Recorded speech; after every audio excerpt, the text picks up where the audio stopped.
What is up, guys? Dashing here for episode 369 of Community Universe Mode in edition number 96 of Friday Night Genesis, as we are live from Charlotte, North Carolina for another action-packed card, as always, inching closer and closer to the third annual Battle Scars pay-per-view, which is next weekend, of course, a two-day event, the 23rd and 24th of September.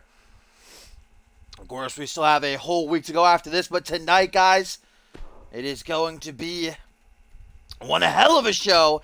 I can assure you that much as we get underway with a colossal collision between Sam Valentine and Elijah Stewart.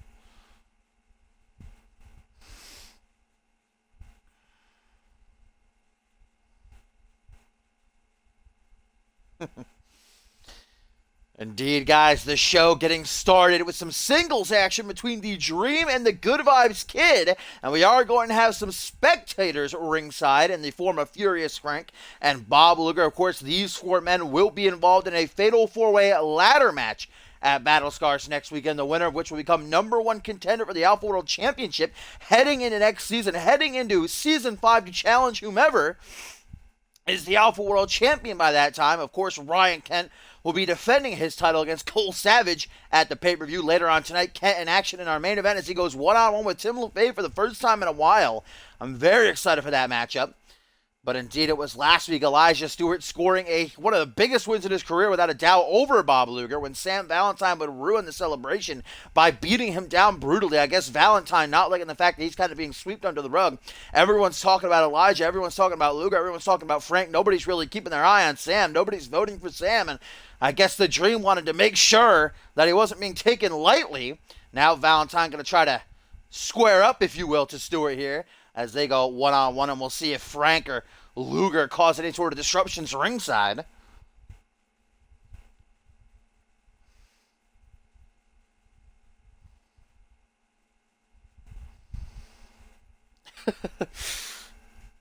Of course, tonight, guys, we have championship action coming our way as Bison the Barbarian, the tear that he has been on, has rewarded him with a chance to become a 3-time international champion when he challenges the Russian Ogre, Guri Sukhanov.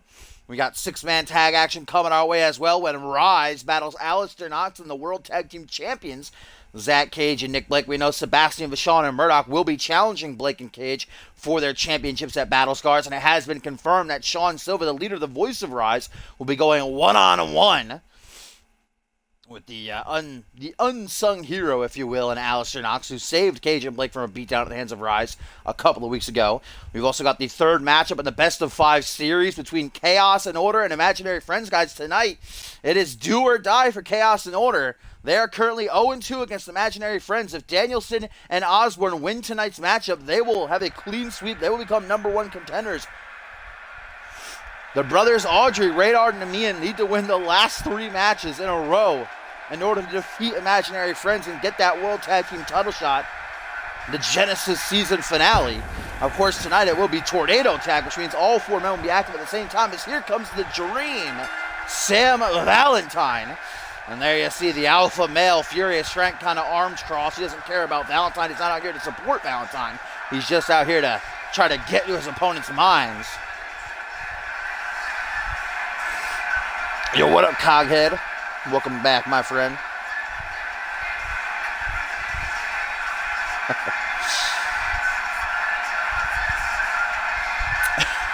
Yeah, we've all been there. I wasn't an outright public wrestling fan until I probably graduated high school. Always got so much shit for it. As Valentine makes his way into the ring, Sam Valentine, like I said, I've got to imagine he hasn't spoken out on why he attacked Elijah, but I'd probably wager that it's because nobody's taking him as a serious threat. Everybody's saying Elijah's going to win, or Luger's going to win, or maybe even Frank, but nobody is pegging Sam to be the one to climb that ladder and become #1 contender.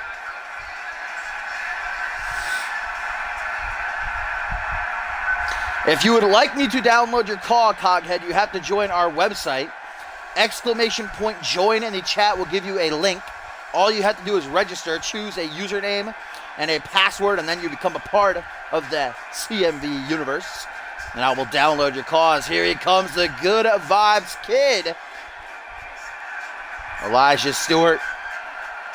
Been going back and forth with Luger these past couple of weeks. They teamed together at the top of the month in a losing effort against Ryan Kent and Furious Frank. And, of course, last week, Elijah Stewart with one of the biggest wins of his career, knocking off Bob Luger clean in the main event. Luger seeming to not hold any grudges as he accompanies Elijah Stewart down to the ringside area. Hopefully, Furious Frank and Luger don't come to blows. We know the past between them.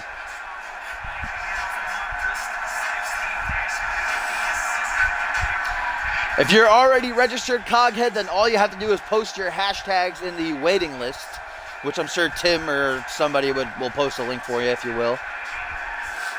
Just your hashtags and maybe a bio of your superstar if you want. If you haven't uploaded him yet, hashtag CMV would be appreciated so I can find him easier.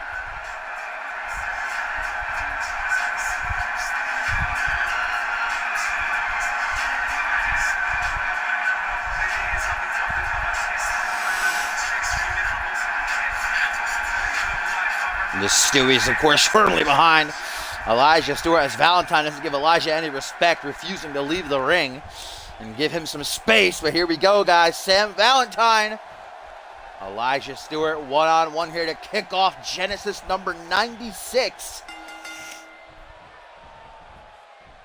Meet in the center of the ring, and I do believe, do not quote me on this, but I'm pretty sure this is a first-time encounter between these two. Of course, Valentine came to Genesis about halfway through the season.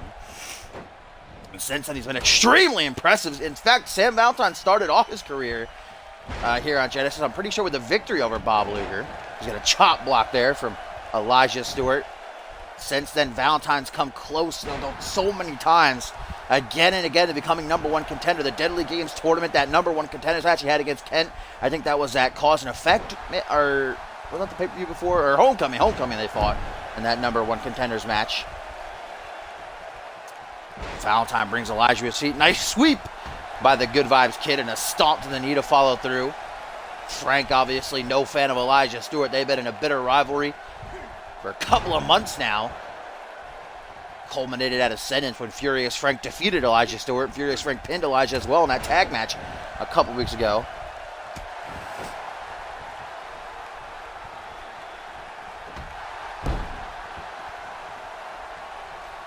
Elijah Stewart brought him to his feet. Jawbreaker, though, and a tweet, guys, from Tim LaFave at Bob Luger says, "I'm getting ready for tonight. Make sure Eli's safe out there with Frank looking around. If things get nasty, I'll be down there." So Tim letting, of course, we know the relationship between LaFave and Luger. They're very good friends. Tim letting Luger know that if things get nasty, he'll be there to help him. But indeed, Tim should be preparing as he goes one-on-one with the Alpha World Champion later on tonight, Ryan Kent. Big opportunity for Tim. And even though he's got a lot in his mind, of course, he'll be going one-on-one with his former brother, his former best friend, Kevin Lee at Battle Scars. And also the fact that Josh Wolf is still missing, though that videotape that was revealed to the CMV Universe showed that he has been kidnapped by Pat LaFave and Kevin Lee, which I think most people knew already. Oh, and a power bomb by Elijah Stewart to take down Valentine here. And a tweet from Bob Luger pulls his phone out of his tights and says, "He can handle himself, Tim. I'm just out here to scout." Indeed, and that's smart. Bob Luger, thinking man's wrestler. He's not a former Alpha World Champion and the longest reigning Alpha World Champion of all time for no reason, though if Ryan Kent retains at Battle Stars, he will tie Luger's reign. Though Bob Luger, I'm pretty sure, will still have most championship defenses. I believe Luger has 4. Kent is currently at 2. Retaining against Bob Luger at Purgatory, and then, of course, Caden Kinner at Ascendance. They're going to hook the leg from Elijah, but only a 2 count over Valentine. Kick to the spine to follow through. That brings the Dream up to his feet as Sam closes in looking for something to try to bring this match to an end. Counter, though, and counters the counter to counter the counter to Sam as Elijah is dragged out to the middle of the ring and a unique stunner from the Dream. Offense to take down Elijah as now Sam looks to capitalize. Stay in the driver's seat with the snapmare. You see Frank closely spectating, as does Luger. Neither of them in action tonight, though I can reveal that next week, wait a minute, Elijah Stewart about to be taken on a test drive, pump handle and a power slam Bob Luger doesn't look too happy. Obviously, like he said himself, he's out here to scout, but I got to imagine he's more pulling for Elijah Stewart here. Bob Luger has said on multiple occasions he respects Stewart. Front headlock, nice wrestling takedown by Valentine. Cup of haters here in the form of Luger. Oh, what the hell just happened there? I'm not sure, but Sam out of the electric chair into the slam. 1, 2, 3. No, not a 3, but so close was Valentine to the victory. Oh man, using the glitch as well to try to finish off. Elijah walking right into an E-Buster. No, Valentine counted at the last second, bringing his knee down to the top of Elijah's head, and now Sam a second time. Electric chair driver. 2 in a row. 1, 2, 3, and Valentine is victorious. You saw Luger kind of go over and shouting at Elijah like, "Wake up, kid, wake up." But Elijah was done. A second electric chair driver produces Valentine as the victor.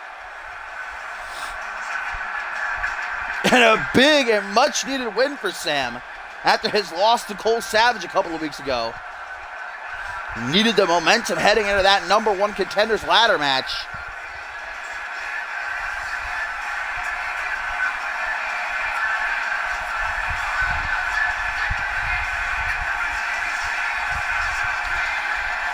Bob Luger tried to assist Elijah Stewart, yelling at him, shouting at him, saying, "Get up, kid, wake up." But Elijah was done for here. I think this is the second one that did it in for the Good Vibes Kid. No, that was the first one that he actually managed to kick out of. And then, actually, Elijah, with a last-ditch effort, tried to hit the E-Buster, but Sam countered it with a knee down into the top of the head. And there was the second time. That was the charm. Sam Valentine victorious. And as I was going to say, guys, before I was interrupted by Sam finishing this matchup, next week it will be Furious Frank going one-on-one with Bob Luger, so perhaps we'll have Sam and Elijah out here spectating. I don't know, Elijah might need a week's rest after that.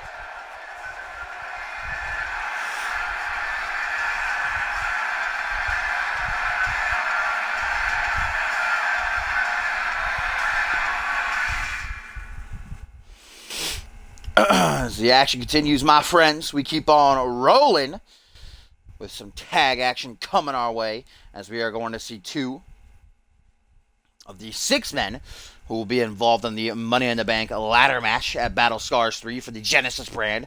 Mark Cantel and Victor Romero taking on the Light Heavyweight Championship match at the pay-per-view in the form of Jay Davis and the champion, Rubik. Of course, Mark Cantel and Romero will be joined by MLP and John Reed, who will actually be going one-on-one up next, I do believe, after this matchup, as well as fucking Peter Thompson, left my mind for a second, and Uso Takedo. Uso defeating El Jefe to qualify for the matchup last week, while Victor Romero defeated Caden Kinra. We saw Mark Cantel take an L to Jay Davis last week in singles action, thanks to Rubik causing a distraction ringside. So Mark Cantel certainly wants to get his hands on Rubik. We've seen a lot of respect shown between Jay Davis and the light heavyweight champion. Davis accepting Rubik's challenge to a championship match, a championship ladder match. This will not be Jay Davis's first ladder match. A couple of months ago at Homecoming that he fought Elijah Stewart in a losing effort, but Rubik has no experience in ladder matches, so Jay Davis certainly going to have the edge in that form.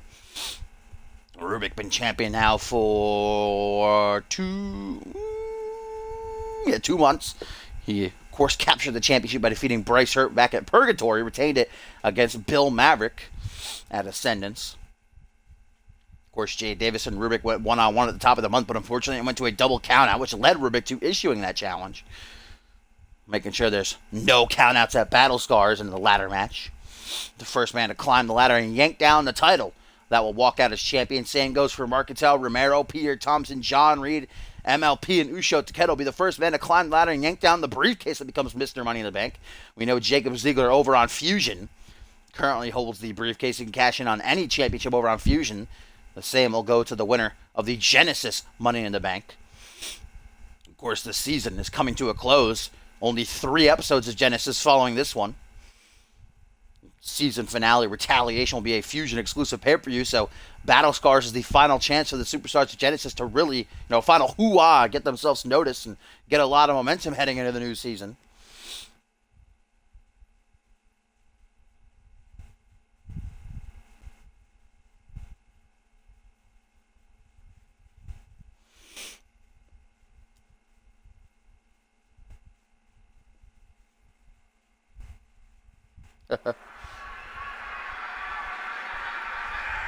I was going to say earlier in the thread, but my fucking phone froze.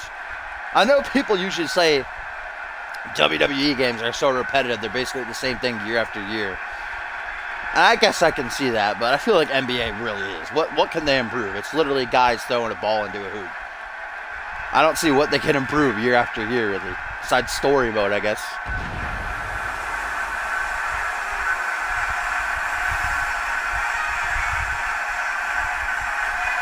Now here comes the big red monster, the true Dark Lord. Marcus, can we talk about how badass it is that he comes out not in that gear and then the smoke comes out and he has it on? I feel like that we never really touch on that, and it's pretty awesome. I don't even know how he did that.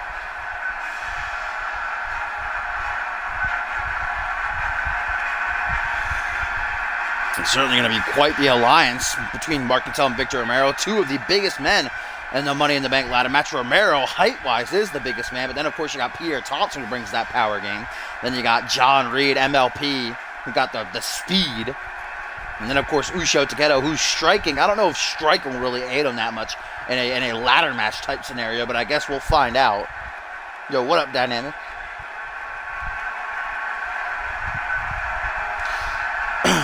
What percentage will you say will return Superstars? I don't know, whoever's uploaded. we know that some people end up dying during the off season, the 2 weeks that we take before starting back up.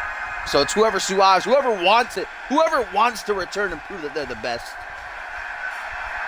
As here comes Marcantel's partner and Victor Romero, former Rising Star champion who defeated Caden Kinra last week to qualify for Money in the Bank. Like I said, the tallest man of the lineup. It's going to be certainly easier for him to get up the ladder a couple of steps and he'll have his hands in the briefcase.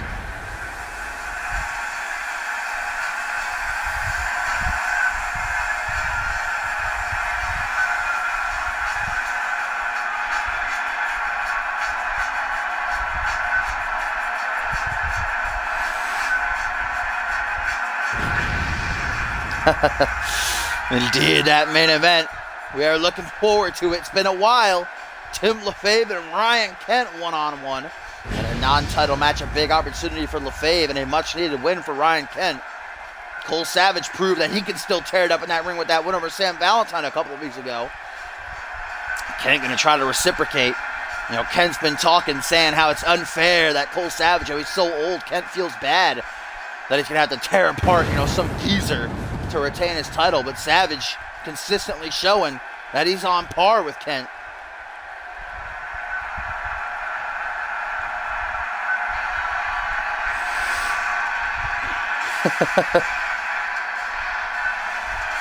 As here comes the Rebel, the Irish-born CMV superstar, and Jay Davis, who has been chasing that light heavyweight championship really since the start of his career. Rubik said it to Jay Davis, you've been chasing this title for a long time, and Jay said, I have indeed. Ever since Ryan Kent was holding the title, I've wanted it.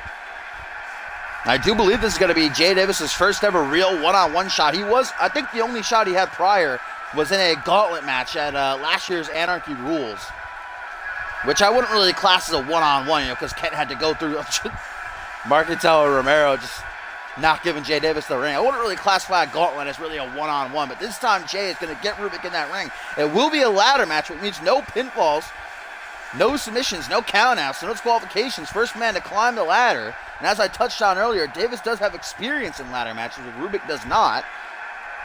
We have seen a lot of respect shown between Davis and Rubik. Rubik issuing the challenge to Jay when he didn't have to.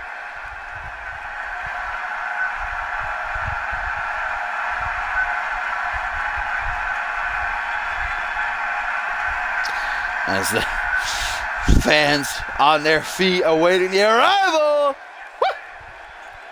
of the Brazilian-born trombone-toting CMV light heavyweight champion. And Rubik, certainly, though he does not have the experience in ladder matches, he is the more agile between he and Jay Davis. Jay, you know, a technician, he was trained by general manager of Genesis, Dave Turner, who's the technical prodigy. A lot of suplexes, you know, mat game from Jay Davis, and I don't know if that'll help him a whole lot in a ladder match. It certainly did it against Elijah Stewart back at Homecoming. So Jay Davis might have to change up his game plan a little bit to rival Rubik come the pay-per-view next weekend.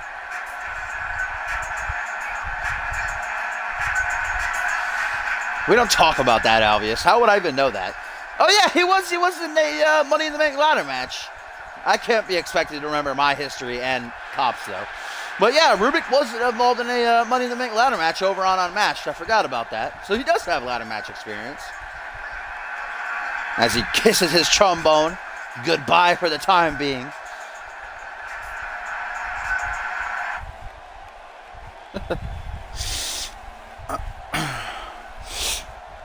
Here we go, tag team action. Mark Cantel and Victor Romero taking on Jay Davis and Rubik. Last week, Jay Davis did knock off Mark Cantel in singles action, though thanks to a distraction by Rubik. So Mark Cantel certainly going to want to get his hands on the light heavyweight champion. Jay Davis not looking to allow that early on with a snap suplex taken overhead, though, with a fireman's carry. And this could turn into a deadly alliance between Mark Cantel and Romero, man. These are two very creepy, ominous characters. There's Topher. There's Topher popping up. Yes, Rubik is a creation straight from the mind of the one and only Big Al. As an Irish whip attempt by Jay Davis fails, puts him out in the ring apron now, and Romero trying to grab him on the apron, but he fails. Now Jay Davis going to capitalize with a suplex to the outside of the ring. What a way to start off the match. Mark Cantel, oh, but a bad part of town. Oh, Mark Cantel inadvertently or perhaps on purpose taking out Romero with an Enzu lariat. We know these two will be enemies come the Money in the Bank ladder match. Romero seems to think it was an accident, not trying to reciprocate towards Mark Cantel here. This is the second matchup of the evening, Topher. Jay Davis getting worked in the corner as John Cohen is at a count of 4 currently. Gonna get another count out in a Jay Davis Rubik match. It's looking like it. 6 now by the referee, ladies and gentlemen, as Jay Davis tries to fight out of the corner. Mark Cantel's not making it easy. 7 count, guys. Oh, good God. Right into the steel steps goes Jay Davis. Count of 8. Are we going to get a count out? Oh, boy. 9. Mark Cantel. Wait. No, Mark Cantel, what are you doing? 10. Oh, come on. Get out of here. We don't want that. That's baloney. I'm calling for a restart of this matchup. I have that power. This matchup's restarting per my order. Oh, I guess they're going to go to the back and enter again.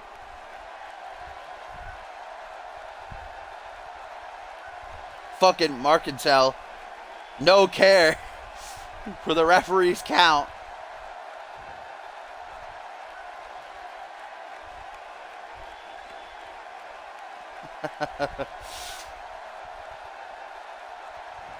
All right, let's get this match restarted.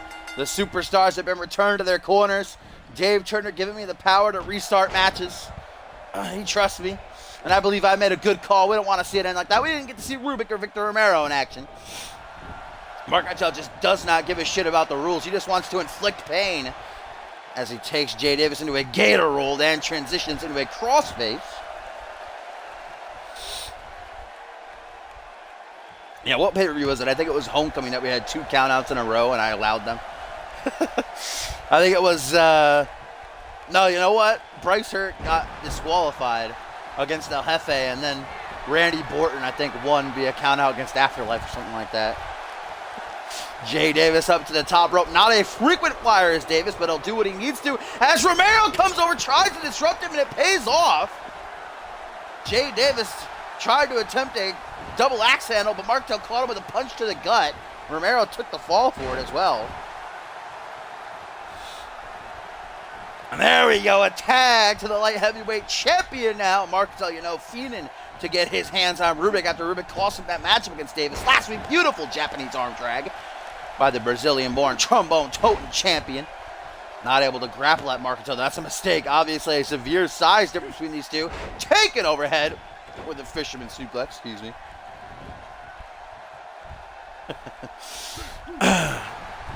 Double boots to the chest, gonna fling Markentel back. Oh, and a nice senton cannonball right to the chest. Still to come, guys. Up next, MLP and John Reed going to be one-on-one. Two more of the Money in the Bank participants going to go at it. MLP currently on a 10-match winning streak. Will John Reed finally be the one to stop his momentum train? Or will MLP go into Battle Scars with 11 matches won behind him? Still got Rise taking on Alistair Knox and Cage and Blake later on. Six-man tag action. Oh, boy, here we go. Marketel taking Rubik up the ramp. We're already at a count of two. Bison Chow. Oh, my God, really? We're going to go further up the ramp, Marketel? Marketel just does not give a shit, man. He does not care about the rules. He does whatever he wants as he drops the knee down into the kidneys of the light heavyweight champion. Count of 4 by John Cone as we are halfway up the ramp here. 5 now as Mark Token. Oh, Samoan drop on the steel ramp. The former Anarchy champion having his way with Rubik now a count of 6. Markto just does not want this match to happen clean, man. Count of 7. I don't know if both men are going to be able to get back. Rubik run. Count of 9, I think we're at. Oh, Marktel stops Rubik from getting back to the ring. 10. No, not just 9. Oh, but Rubik's not going to be able to make it. Marketel taunts, count of 10. Marketel taking the cheap way, winning via count out. Rubik tried to get back down the ramp into the ring, but Marketel cut him off with a crossbody. Marketel and Romero victorious via count out here. The count outs in the fucking Jay Davis Rubik match. And look at Marketel taunt like, yeah, bitch, you ain't getting down in time. The Money in the Bank participants and Marketel and Romero victorious. A handshake, but next weekend they'll be enemies. Alongside Peter Thompson, John Reed, MLP, and Ushio Takedo. Jay Davis going to check on Rubik. Both men obviously disappointed. There will be no countouts at Battle Scars, though, when Davis and Rubik go at it for the championship in a ladder match. But they just got the curse of the countouts when they're together.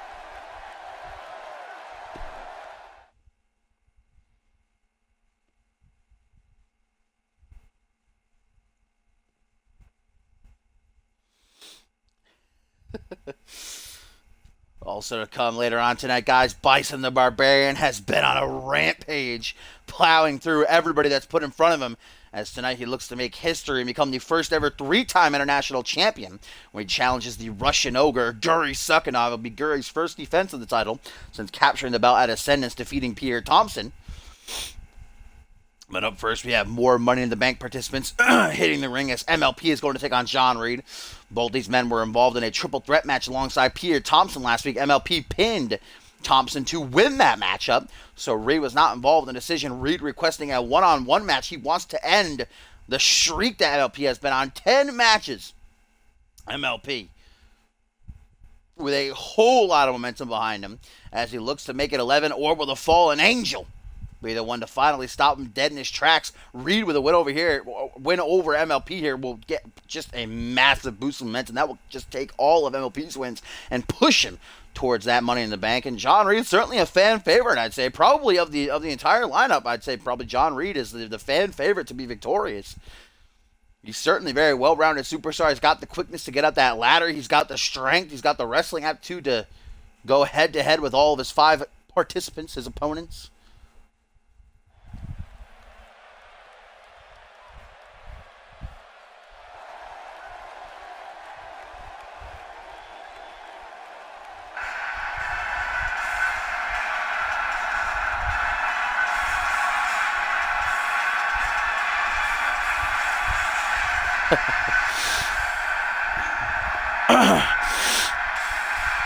As here he comes, Michael Lee Pratt.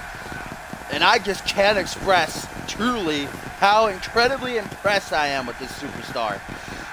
To think of the way that he started, debuting in the Royal Rumble match, being eliminated under 15 seconds, which broke Xander Slate's long-standing record of shortest time in a Rumble. Then would go on a losing streak for over a month, but I don't know what changed. If he visited Zach Payne's training camp, if he started a new diet, whatever, man, it works, because MLP has been unstoppable.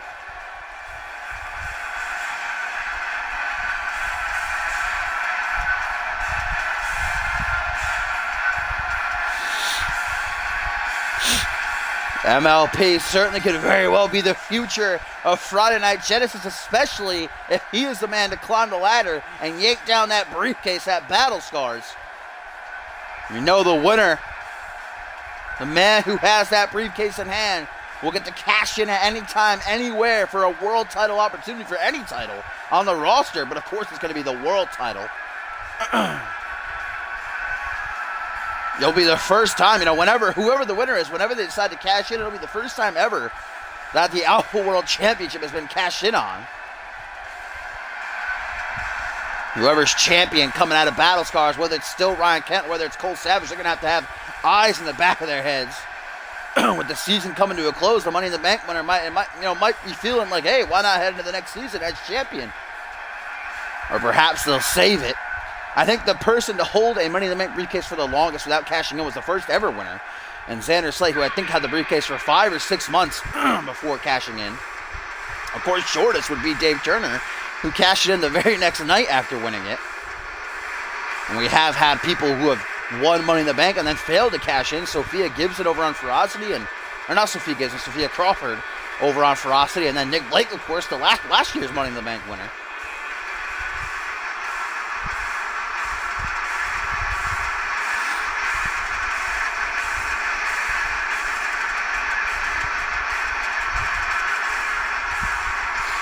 Here comes the fallen angel, John Reed, who, like I said, just getting a feel of the CMV universe, is most definitely the fan favorite, probably on par with Pierre Thompson to walk out of Battle Scars as Mr. Money in the Bank.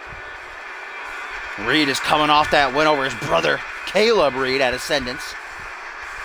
Last week was not involved in the decision in that triple threat match. That's why John asked for this matchup tonight. He wants to be the one to stop MLP's run of momentum.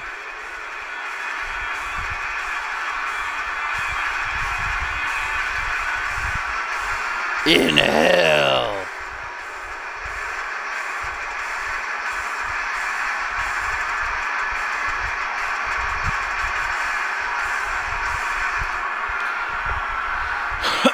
Here we go, ladies and gentlemen.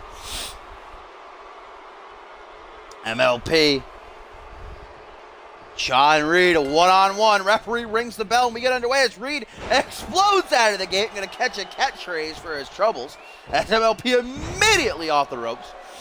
I'd say MLP definitely going to bring that pure athleticism and quickness to the lineup of Money in the Bank. The fastest, no doubt about it. But again, a ladder match is truly anyone's ball game. All you have to do, not all you have to do, because we saw the Money in the Bank ladder match at Ascendance. It was brutal. But in the grand scheme of things, all you really have to do is climb up a ladder and yank down a briefcase. There's no pinfalls, there's no countouts, no disqualifications. You can't really be screwed unless you're Matt Devious in a Money in the Bank type situation. As Reed runs an LP, gets caught with a jawbreaker. Goes for a scoop slam, does Pratt. Caught though, as Reed drops down behind in a suplex of his own. Stomped down out of the face, puts MLP on his stomach. And then knee to the back of the head to follow through. Up next, guys, 6-man tag team action going to be coming our way as Rise, in the form of Sean Silva, Sebastian Vachon, and Murdoch, going to take on Alistair Knox and the World Tag Team Champions, Zach Cage and Nick Blake. It was supposed to be Nikola Ivanovic in Sean Silva's spot tonight, but of course he got pulled through the portal of Kadaske earlier in the show. So had to be replaced by the leader. The voice of Rise and Double S as MLP scales to the top rope. Pratt now taking a dive. Will it pay off? Oh, 450 splash. One of my favorite moves. Done to perfection by Michael Lee here. punch to the midsection. Crunch MLP over in pain and a neck breaker by Reed to follow through. Still to come tonight, guys. Chaos in order. Imaginary Friends, the third in the best of 5 series between the two teams. And tonight it is ride or die for Chaos in order. If they cannot win, Smiley, Danielson, and Freddie Osborne will officially be declared the winners of the best of 5 series and will be #1 contenders, get that World Tag Team title shot in the Genesis season finale. Chaos in Order had to win all 3 of the next matches in the series in order to be victorious. Of course, tonight it's Tornado Tag, which means all 4 superstars will be in the ring at the same time. Yesterday on Reality Wrestling was Elimination Tag. It actually came down to one-on-one between Reynard and Freddie, but Freddie ended up tapping out Reynard with his sharpshooter. And of course, they won the first matchup in the series on last week's Genesis, regular tag. Drops down behind his MLP out of the suplex, attempt into a neckbreaker of his own. And of course, our main event, 2 of the all-time greatest to ever do it in CMV, Tim LaFave, Ryan Kent one-on-one. The first time in a good while. Excuse me. Ducks down. Pele kick by MLP. Gonna lay Reed out. And we know that MLP likes to finish off his matches with what he calls the Edge of Glory. That Kent clash, if you will. He's a big Kent fan. Ryan's going to try to show him how it's done later on in the main event. Jawbreaker, though, creates some distance. Hook to the jaw. Turning Reed around. MLP from behind with a simple back suplex that does the job. And here we go. MLP lining up Reed to go 11 matches, 1 in a row. Does MLP have it?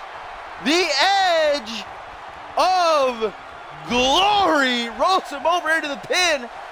It's what he put down Thompson with last week. 1, 2, 3, and he does to Reed tonight. What has gotten into MLP, man?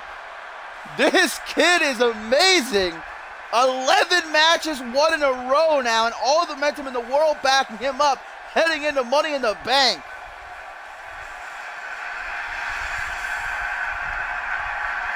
Who can stop Michael Lee Pratt? Are we looking statistically, man? I think I'm going to have to put my money behind MLP come Battle Scars.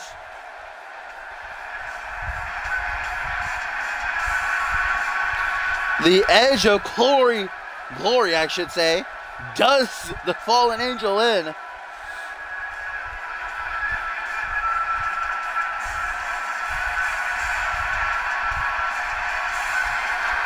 MLP scores yet another victory. Are we looking at the next Mr. Money in the Bank? I think we very well may be.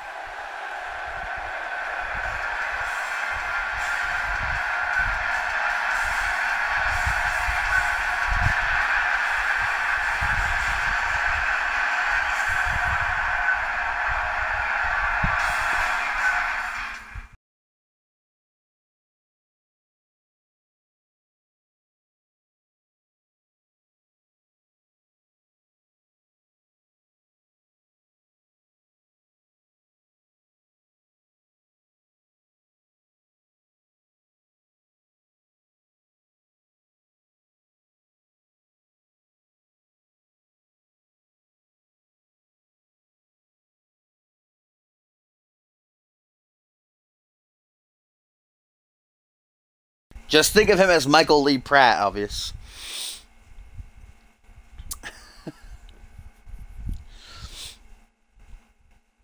The action continues up next, my friends, with some 6-man tag action set to hit the ring. As Rise come together to take on Alistair Knox, Zach Cage, and Nick Blake. Again, it was supposed to be Nikola Ivanovic in Sean Silva's place tonight, but earlier tonight, towards the top of the show, Kadaske actually pulled the former 2-time light heavyweight champion through one of his portals, which means that Sean Silva has to step up and take his place. It will be Sebastian Vachon, the former Rising Star champion, and the Tank Murdoch, who challenged Zach Cage and Nick Blake for the World Tag Team titles next weekend at Battle Scars tonight. Looking for that momentum. Alistair Knox joins the other side. Knox, of course, debuting here on Genesis at the top of the month when Rise were using their numbers game 4-on-2 to beat down Cage and Blake. The lights would go out when they would return. The former Rising Star champion and Knox would be in the ring clearing house before Blake and Cage could thank him or maybe even attack him. I don't know. He disappeared as quickly as he arrived. It has been confirmed now that Sean Silva will be going one-on-one with Alistair Knox at Battle Scars.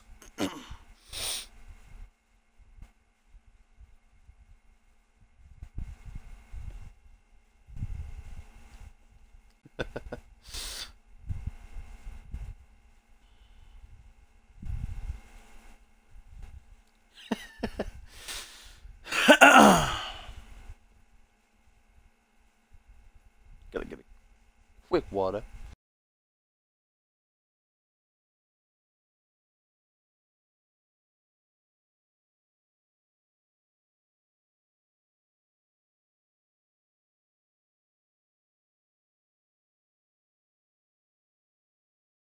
We know that since Rise arrived here in CMV, they love to use their numbers game to overpower their opposition.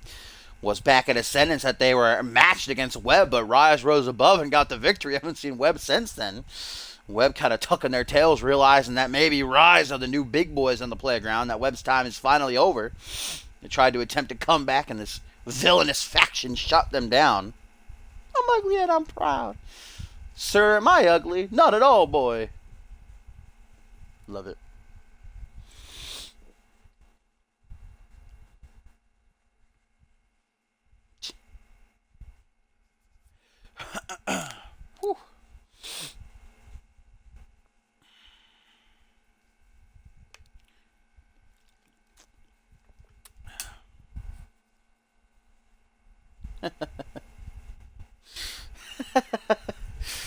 Never forget Macho Man.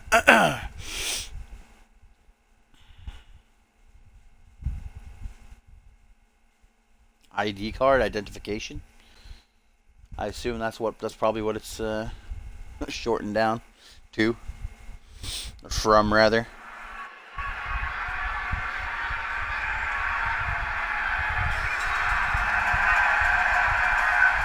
Here they come. Usually packing strong in 4, but Nikolai Ivanovich, as soon as he returned after like a couple of months away, Webb, remember, attacked him and kind of abducted him. He finally returned at the top of the month, and now he's been pulled through one of Kataska's portals. Who knows where the fuck he is right now? Might be with Don Bishop, wherever he ended up when Kataska pulled him through.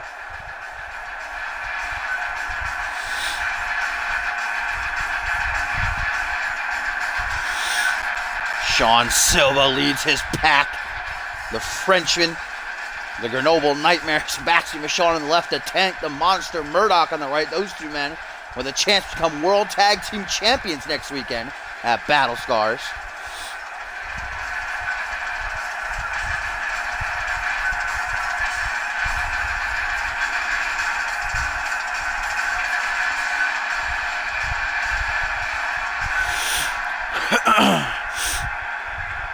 I like how there was a Booker T sign out of nowhere.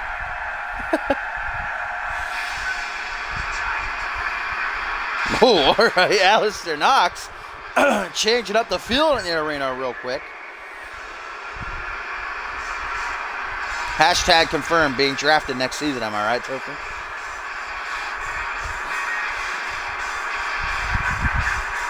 Alistair Knox, former Rising Star champion, ominously makes his way towards the ring. I don't even know where the fuck he is right now. He's walking out of the crowd, I think. I think he just hopped the barricade. Yeah, there he is. Skulking around ringside now. Certainly trying to get into his opponent's head with his entrance heads, rather. I don't think they all share one head.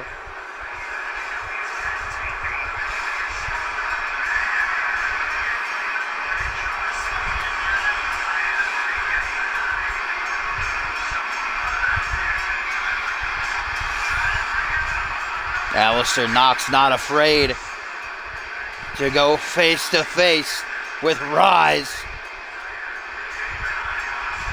Not afraid of the numbers game is Knox. We've heard him say in the past that he hates the injustices done in CMV. That he fights for the little man. We know his finisher, the censorship he calls it, a deep guillotine choke, is extremely effective. I don't think anybody has ever escaped from it. He even tapped out the Russian Ogre Guri Sulkinov with it. Alistair Knox, one of the very few men to defeat Guri in one-on-one action. As here we go, the World Tag Team Champions. The longest reigning World Tag Team Champions this season. Zach Cage out front, Nick Blake following behind. At Battle Scars, it will be 5 months that they have held the gold. capturing it way back when at Cause and Effect. Zach Cage and Nick Blake have made it through every single team on the Genesis roster. They have never fought Rise before.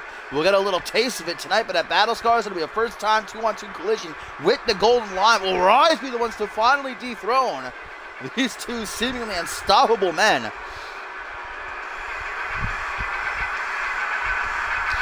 It has most definitely been one of the most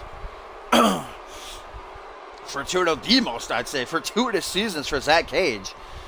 Also won the Anarchy Championship towards the start before aligning with Cole Savage and getting Nick Blake as his partner. Nick Blake has been extremely impressive this season as well, with wins over Caden Kenner and Pierre Thompson when he was the international champion. As Knox starts things off against the man, he will go one-on-one with that Battle Scars and Sean Silva. And Sean Silva, certainly nobody to turn your head at. Silva is a former #1 contender for the Alpha World Championship, and in that matchup that he had at Homecoming against Bob Luger, he nearly had the belt won a couple of times. And Sean Silva is certainly known as a sole survivor, as Nick Blake with a cheeky little punch to the back of the head. Some nice teamwork shown here. Nice release suplex. It was that cause and effect that Sean Silva was the sole survivor of his team and ended up coming back to eliminate, I think it was both Kaiva and Bob Luger to win his matchup for Rise. European uppercut creates some distance. Alistair knocks up against the ropes. Sebastian Vachon going to close in. The Frenchman with a forearm to the back, and now a charging knee strike in his head, knocks down to the outside. Sebastian Vachon, a former Rising Star champion.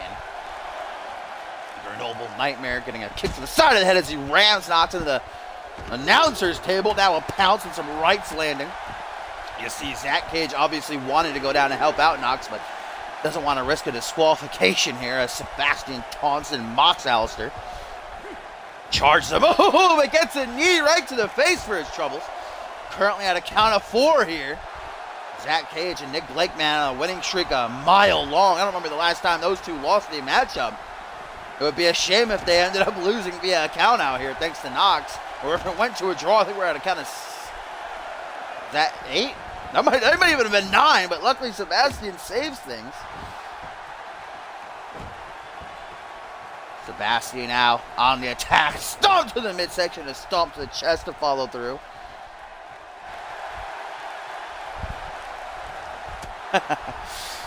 Overhand punch. Knox bouncing back up to his feet though with a blow to the midsection. Charges Vachon, taking overhead with the fireman's carry though. As he pops back up, German or waist lock. Oh, and then a back suplex to follow it up. I can actually confirm, guys, maybe a little bit of, oh, wait a minute! Hammering away at the chest is Sebastian with those outlaw stomps. Knox is rocked right now. Vachon trying to keep up the attack with the pendulum backbreaker. We know that tonight's main event is going to be a one-on-one rematch. First time in a while, that's Vachon. Oh, with a jackknife gut-wrench suplex, or a powerbomb rather, suplex. Tonight we're going to see that long-awaited rematch. I think, honestly, I know that Nick Budd and Ryan Kent fought this season, but I don't think that Tim LePave and Kent have fought one-on-one this season yet. Maybe they did towards the start. I don't know. It's Vachon looking to size up Alistair Knox in the corner of Rise. This could spell big trouble. The Grenoble Project by the Frenchman. Zach Cage and Nick Blake disposed of. Will this be enough? Cage and Blake haven't even been tagged in yet. Oh, okay, Murdoch. 1, 2, 3, they got it! That was for you, Alvius. Wow, Rise proving that they are a legitimate threat to the World Tag Team titles. 2!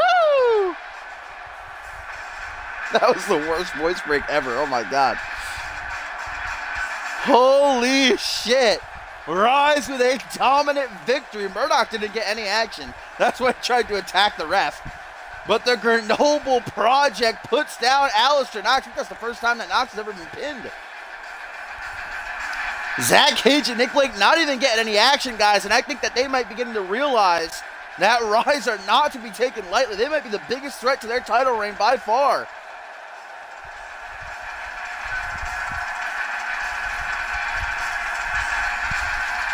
As there they stand. The dominant faction might be our next World Tag Team Champions.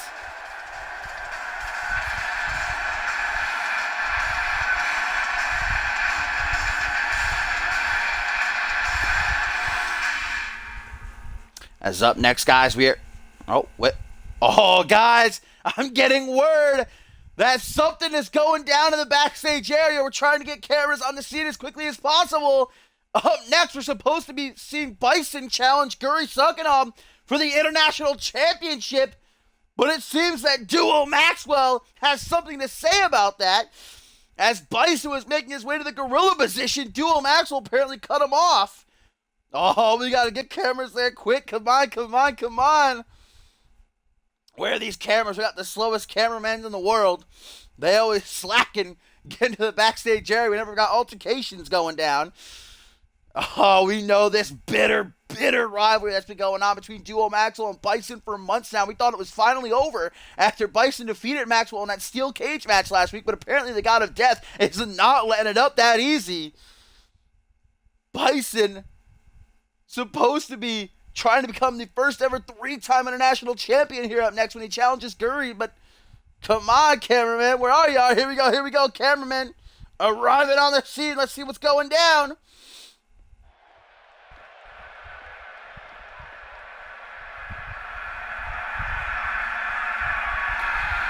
Cameraman, I'm being told, is turning the corner. I hear punches. We don't have a visual yet, but I'm hearing these two men beating each other up. Come on. Let's get a visual on this. Here we go. Bison Duo Maxwell in the midst of beating the hell out of each other. Oh, now cracking Bison's skull off the concrete floor. Duo Maxwell had something to say about Bison getting an international title match tonight. We know the history between these two. Bison cost Duo 7 months of his career, nearly this entire season. You think Duo's just going to step back and say, all right, fam, you get a title shot. I'm good with it. After Bison beat him at Ascendance, and then last week in that steel cage match, but Bison's fighting back. Bison's having none of this. Cheeky little jab to the back of the head, but Duo with a toss right into that supply crate. And then again down the hall. Watch out, Cameraman with that feet, though. Running backward, a little moonwalk.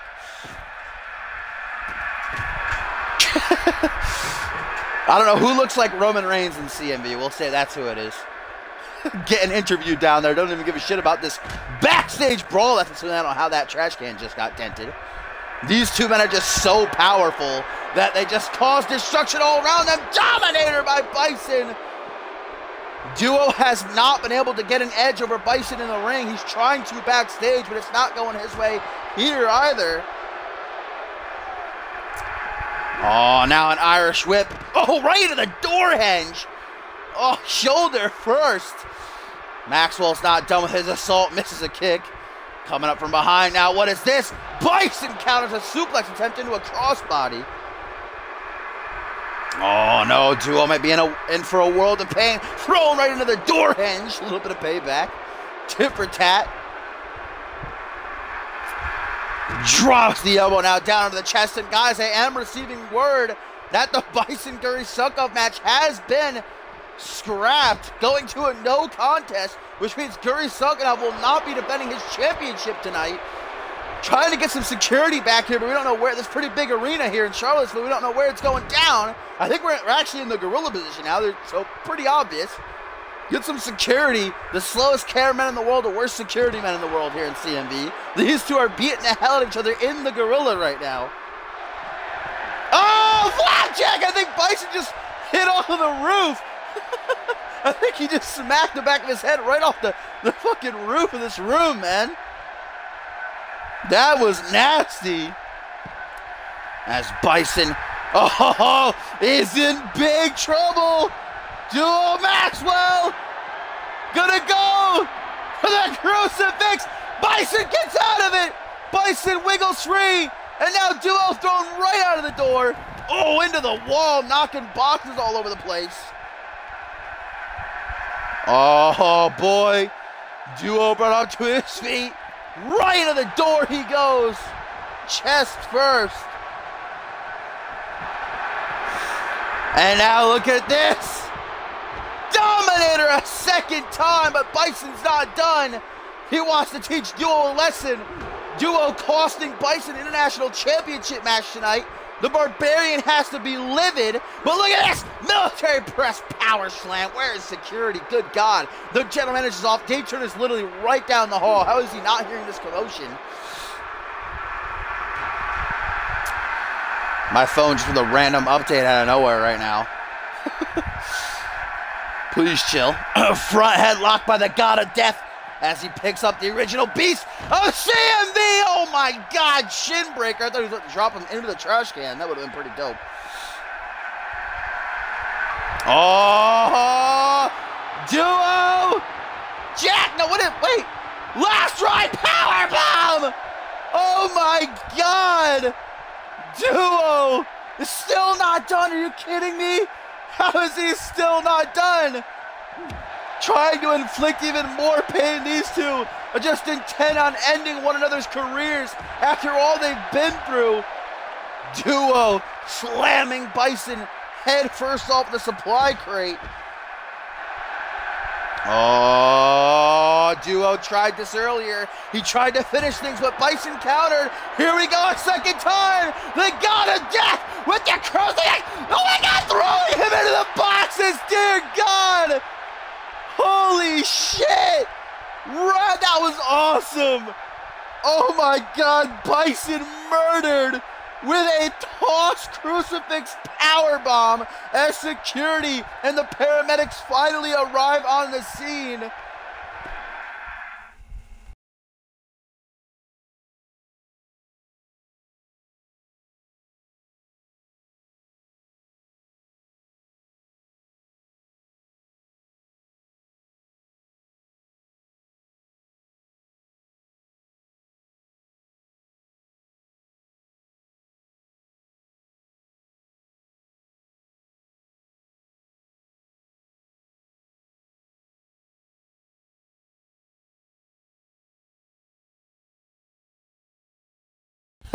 You know what was in those boxes? Joey Bacon's hamburgers. So now Duo might have made an enemy of the Baconator.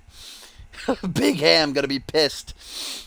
But holy shit, man. Duo finally gets an edge over his bitter rival Bison by destroying him. Oh my God. I've never seen Duo do a release crucifix powerbomb. He just fucking chucked Bison clear down the goddamn hallway. Good Lord, man. And security now detaining Duo Maxwell, escorting him out of the arena as Bison is being checked on by the medical crew. Bison is out cold, guys.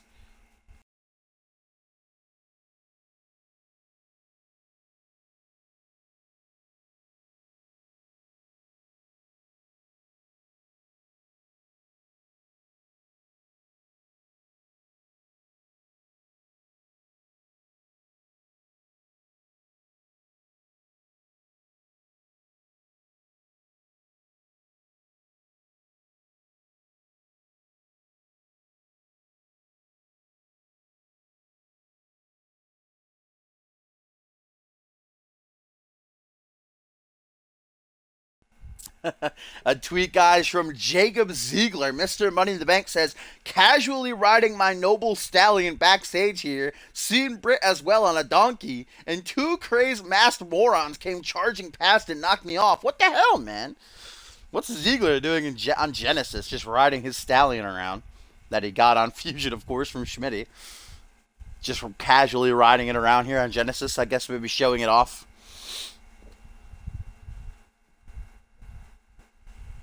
What's Britt doing riding a donkey? Ooh, what the hell was that? I think I'm dying.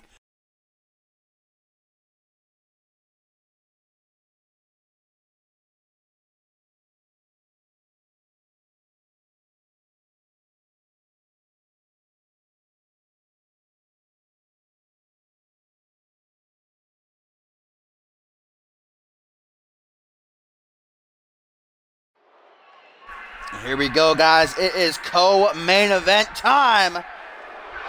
I'm kind of a little bit miffed at Duo because I really wanted to see Bison try and become a 3-time international champion. I was looking forward to that clash between he and Gary Sunkenov, but oh well.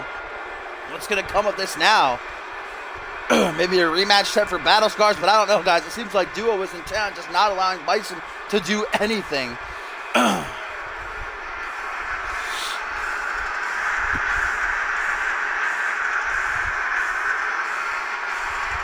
Chaos in order. The brothers Audrey, Nemian there, and the yellow type. I don't know, what color would you call it? Would you call it yellow? Oh, it looks yellow to me. Reinhard making his way up the steps and into the ring. This is a must-win situation for Chaos and Order here tonight, guys. Imaginary Friends are currently 2-0 over them in the best-of-5 series, winning that elimination tag yesterday on Reality Wrestling, and then last week knocking these two men off in a normal tag. If Smiley, Danielson, and Osborne win this matchup tonight, they will be named the #1 contenders. This best-of-5 series will end in a clean sweep, and these guys will get the title shot. The Genesis season finale, the last episode of Genesis against whoever the World Tag Team Champions may be, Rise or Zach Cage and Nick Blake. Reynard and Amian have to win every single one of these last 3 matches in the best-of-5 series in order to be victorious. Tonight it is Tornado Tag. If Chaos and Order do win tonight, then next week it will be Tornado Tag Elimination. And if they can then win that and it does go to the finals, tied 2-2, things will finish off inside of a steel cage. But I don't know. The tear that these two have been on, it might be a clean sweep. The White Rabbit, the Black Rabbit, Freddie Osborne, Smiley Danielson,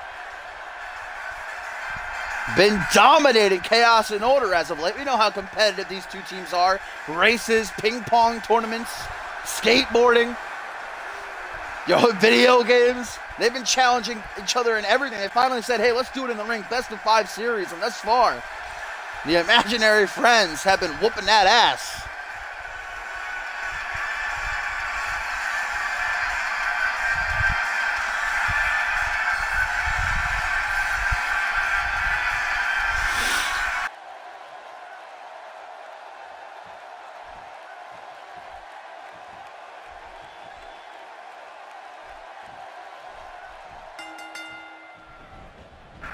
And this is Tornado Tag, ladies and gentlemen, which means that all 4 of these superstars are going to be in action at the same time. No tags. The first team to gain a pinfall or a submission that'll be victorious. It's not elimination. If Chaos and Order win, next week it will be Tornado Tag elimination. One of the very few Tornado Tag matches we've had this season. The reason I'm not counting out Chaos and Order is because they did win a best-of-3 series leading up to Ascendance. They defeated Imaginary Friends to get the World Tag Team title shot at Ascendance, but of course they came up short against the champs. Nice Hurricane Rana head scissors whip there by Smiley as he tries to keep up the assault while Reynard looks to get back at Freddie Osborne, who made him tap yesterday on Reality Wrestling. Came down to them two after Smiley Danielson eliminated Mian, and then Danielson got eliminated by Reynard. I thought Reynard might actually clutch up. Remember, guys, in Tornado Tag there are no disqualifications. No countouts, no disqualifications here. So weapons are legal, as Reynard tried to go and fetch one, but Osborne stopped him. Meanwhile, Namian trying to tap out Smiley with a triangle choke, but Danielson gets out of it. Hurricane Run on the outside by Reynard. Smiley taking some time to pander to the CM Universe, who have been firmly behind them since the start of this rivalry. Oh, a table being produced by Reynard. Not able to use it, though, as the White Rabbit cuts him off. Oh, and a DDT firmly planted on the outside. Still to come up next, guys, it will be our main event. Tim LaFave and Ryan Kent, 2 absolute living legends in this industry, go one-on-one for the first time in a long while. Big opportunity for Tim, a much-needed win for Ryan Kent, but only one of them can be victorious. Hook to the jaw by Danielson, and a straight-jacket German suplex drops Namian right down the back of his head. Oh, on the table, I think. Reynard just hit Freddie with a DDT, as there's Smiley's newfound strength with the press-ups out of the military. And Danielson with Reynard and Osborne busy beating the hell out of each other on the outside. Blue Thunder Bomb for the clean sweep. 1, 2. No, Namian survives, but for how long? Chaos and Order, man. If they lose this, their hopes of becoming World Tag Team Champions by the end of the season are done. Oh, slingshot spear attempted, but Danielson, his offense backfires on him as Namian hooks the arm, hooks the leg. Dark Matter now going for the pin. No rope breaks. Radar trying to keep Osborne from making the save. Only a 2 count, though. Oh, wheelbarrow face busted done to the White Rabbit. Must-win situation, man. It is a tough situation. Chaos going to have to win all this matchup and then the 2 last matches to win. They have to clutch up big time as Namian looks to do so here tonight. Reynard keeping Freddie busy as Namian, with a butterfly suplex into a cross arm bar as Reynard disposes of Osborne. Will Smiley Danielson be forced to tap? It's not looking like he will, but there's no rope breaks. He tries to escape. There we go. Reynard with a suicide dive to Osborne. The action is a million miles a minute as Smiley looks to turn things around with a neck breaker. Oh, to the top rope now goes the Black Rabbit. Namian laid out in perfect position. Smiley, twisted bliss into the pin. 1, 2. Oh, but only a 2 count. Osborne takes out a steel chair, smacks it over the head of Reynard, and then goes right back under looking for another instrument of destruction. Pulls out a sledgehammer and right to the back of Reynard's head. Just using everything he can get his hands on to dismantle Reynard here. It's the White Rabbit. As Smiley continues to try to take out Namian in the ring.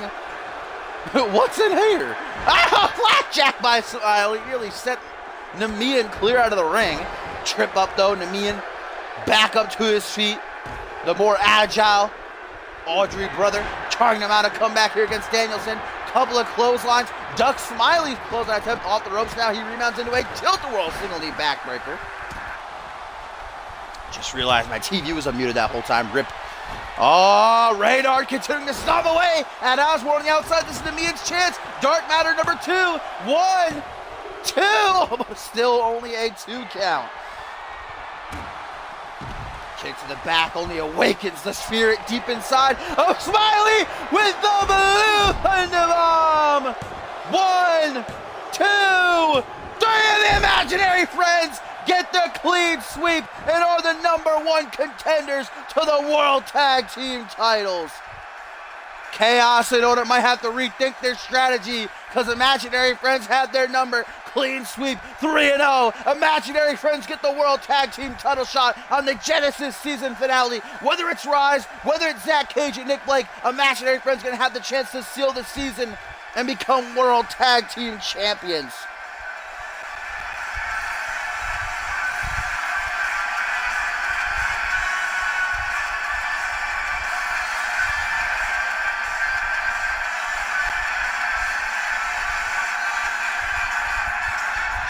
Smiley Danielson with a second Blue Thunder Bomb. Reynard thought he had the match in control over Osborne on the outside, but he couldn't get back in time to save his brother.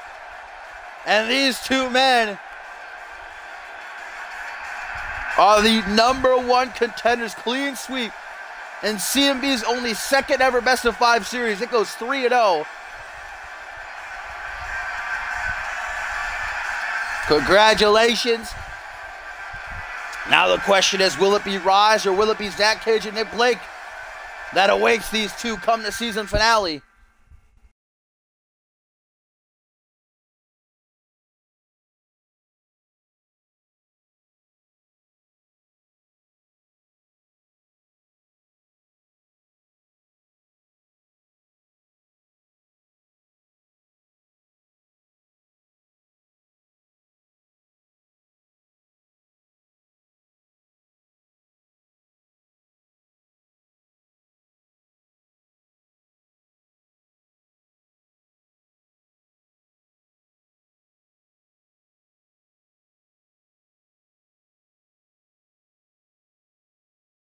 Here we go, fellers. The action culminates on tonight's edition of Friday Night Genesis as we get a rematch between Tim LaFave and Ryan Kent, longtime rivals. Been a good while. Like I said, Nick Bunn and Ryan Kent did fight this season. Nick Bunn was Tim LaFave, but under a different moniker. So I guess you can count that. They fought at, I think they fought at Emergence, it was. I'm pretty sure. But other than that, I don't think we've actually had a Tim LaFave Ryan Kent match. Maybe towards the start. My memory's not serving me very well, but definitely the first time in a good while, even since Emergence. It's still been a good 4 or 5 months since we've seen these two in the ring together. And tonight, Tim with a big opportunity. It seems as though we are going to have a ringside spectator in the form of Ice Cold Savage, who of course we know will challenge Ryan Kent for the Alpha World Championship come Battle Scars next weekend. Kent not taking the challenge seriously, saying that Cole Savage is an old man. It's not fair for Savage, that Kent's going to have to tear him apart. Well, Cole Savage certainly proving 2 weeks ago with his win over Sam Valentine that he is on par with Ryan Kent. Cole Savage might be later in his years, but he most definitely can still tangle it up with the best in that ring. Last week, they came to blows in the ring. Cole Savage continually putting down Kent, not allowing him to speak, made the Alpha World Champion snap, brutally beating down Cole Savage. And we know that Tim LaFave and Cole Savage have a history too, so this is going to be interesting. Cole Savage ringside. Tim LaFave, when he first debuted in CMV, actually lost to Cole Savage. His debut matchup, they went on to have a long rivalry that really ended when Tim LaFave won the Anarchy Championship in a Fatal 4-Way at the Royal Rumble. So nobody is exactly the best of friends here between these three. And I actually can't confirm, guys. I was going to try to say it earlier, but I got interrupted by something during the match. But next week, it is going to be Ryan Kent and Kevin Lee returning finally. They will be taking on the team of Cole Savage and Tim LaFave. That's going to be next week's main event. So it's definitely going to be very, very interesting to see how Cole Savage acts here ringside, and if these two will be able to, work together next week. Of course, Kevin Lee has been absent the entire month. We now know that he and Pat were behind Josh Wolf's abduction. So Kevin Lee obviously not being here on Genesis. Last time we saw him, he attacked Tim LaFave at the top of the month.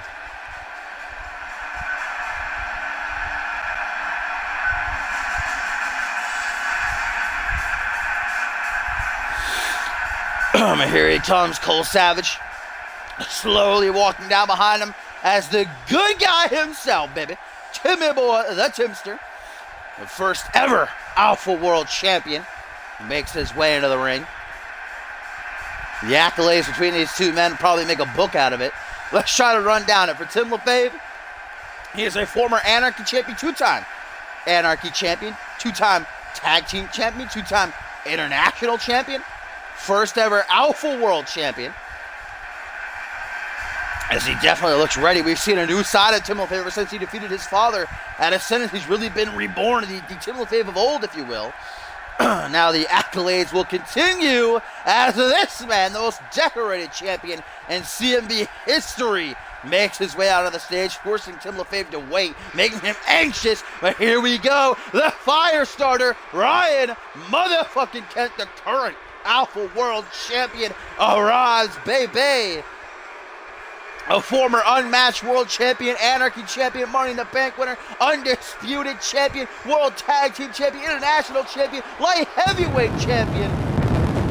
Ryan Kent has truly done it all. He is not looking to let go of that title come Battle Scars when Cole Savage challenges him.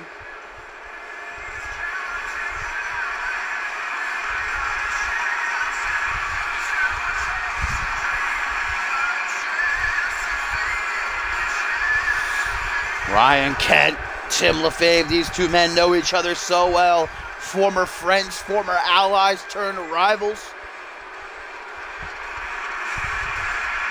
And before the match, guys, we did get a tweet here from Tim LaFave that said, at Cole Savage, I agreed to let you ringside, but don't interfere in this match or there will be hell to pay. So that's interesting from Tim LaFave now, knowing that they will be partners next week. Seems to already be an uneasy feeling between the two. As this matchup gets in a way, it has been a while. Like I said, you can't say that Nick Bunn, Ryan Kent back in Emergence was technically this matchup, but Tim LaFave was competing under a different name at the time. I don't think I would really count it. Because, Tim LaFave was going through a lot of stuff. He wasn't really himself, wasn't at 100%. Wasn't the Tim LaFave that we now have back. Backed up into the ropes. Nice leap over. Oh, leapfrog by Kent. Into the hip toss, but Tim LaFave counters into one of his own. A little bit of back and forth between these two men. Kent doesn't look too happy. Pops up to his knees, gets an overhand. Tim LaFave helping him up now to a vertical base. He's Irish whipped off the ropes. And a shoulder block and a mow him over. Tim LaFave using his superior power here over Kent. Kent going to fire back now as he tucks Tim between his legs. And a powerbomb, a lung blower. That's going to get the match underway, most definitely in the favor of the Alpha World Champion here.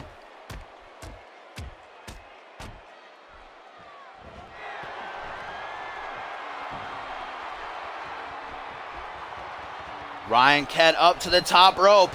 Kent is not a frequent flyer by any means. He is a powerhouse and a brawler. But from time to time, you can see him pull something like that, which I don't know what the fuck that was, really. Look like a clothesline. He's flailing his arms. I think Kent regretted his decision midair, but then said YOLO. As Tim LaFave tries to shoot, and of course, Tim LaFave, one of the most classic superstars in CMV today. Poke of the eyes! Come on, ref. That was clear as day. And then a clothesline to follow it up. You know, Tim, a lot of suplexes, a lot of mat work, but much like Ryan Kent can surprise you every now and again with a moonsault. European uppercut creates some distance between these two men. Started off as allies. Well, actually, when they first started off together, they were actually rivals when T and Lee were feuding with Zach Payne and Ryan Kent over the World Tag Team titles. Then when Kent joined the Rebellion, they kind of became close. And of course, X-Gen, I should say, was born. And Ryan Kent would end up leaving the group, turning his back on them, and that's when he and Tim came to blows. Really started a rivalry that's lasted to this day, as we get a beast bite locked in by Ryan Kent here. Submission you don't see too often, but a knee to the side of the head creates some distance. Last year's season finale at Exodus inside the Elimination Chamber, it came down to these two men to crown the first ever Alpha World Champion. You know, Tim LaFave, as he slaps the knees with that moonsault I was talking about, most definitely has aspirations of becoming Alpha World Champion again.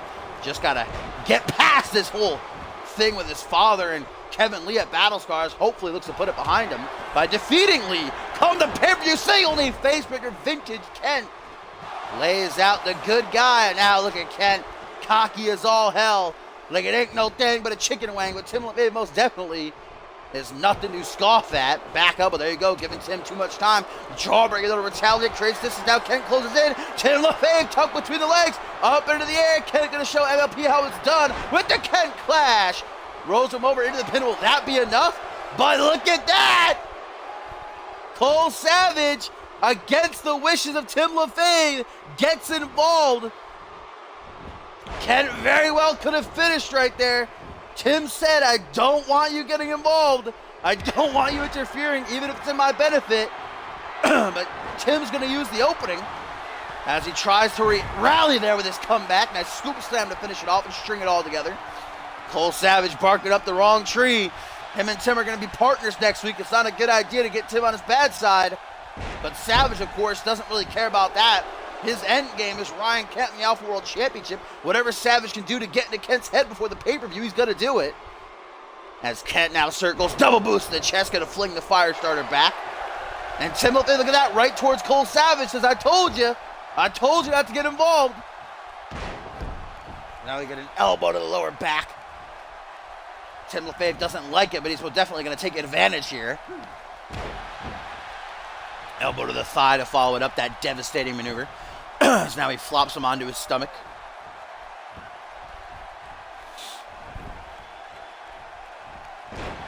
Another elbow drop to the thigh. Ryan Kent's been holding that Alpha World Championship. Now, wait a minute, Tim. Ooh, I don't think we've seen Tim hit this in a long, long time. I don't remember the last time. The Tribeca Plex, ladies and gentlemen. There's the straight jacket to bring it all together into the pin. Yes, bridge by LaFave. 1, 2. Only a 2 count, though. Tim LaFave now pandering to the CM Universe. His fans live in attendance here.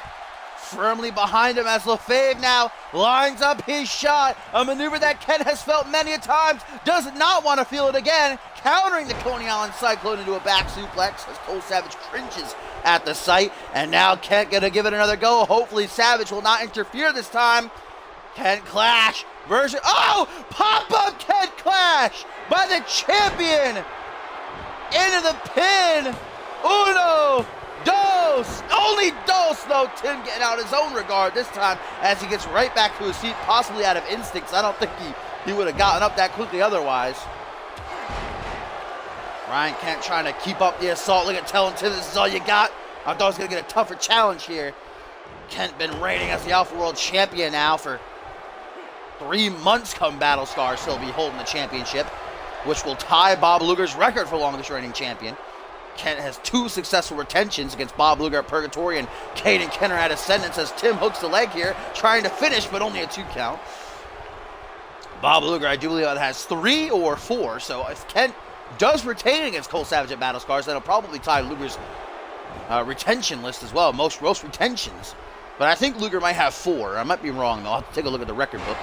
Sweet, Ryan Kent, as he goes into the pin with a hand to the face of LaFave here, an aggressive pinfall attempt with the lateral press. Kent is now busted open, bleeding profusely from a nasty gash on his forehead, and an injury he most definitely cannot afford this close to Battle Scars. Look at Ryan Kent just going right in front of Cole Savage, almost as if to say, try it, motherfucker, I dare you, and a headbutt by Kent. And Kent says it is all over. Calling it himself. Kick to the gut. Tangle knee face breaker. Now Tim is busted wide open, becoming a bloody mess in that ring here in the main event.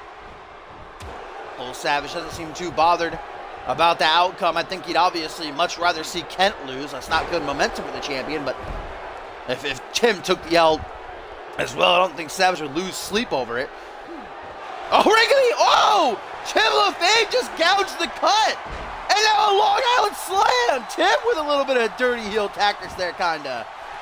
Just raking the gas. 1, 2, but only a 2 count. I guess Tim, he knows what this win would mean, man. It can make him #1 contender post-Battle Scars, whether Ryan Kent retains or whether Cole Savage wins the title. If Tim can defeat Ryan Kent here, he might be in the #1 contender's position. Tried for a Boston Crab. Kent got an immediate rope break. Second time might be the charm. Shoots him over the shoulders. Coney Island Cyclone into the pin. 1, 2, 3. No, not a 3 count. Not a 3 count. Tim LaFave has survived 2 Kent clashes, once thanks to Savage, once thanks to himself.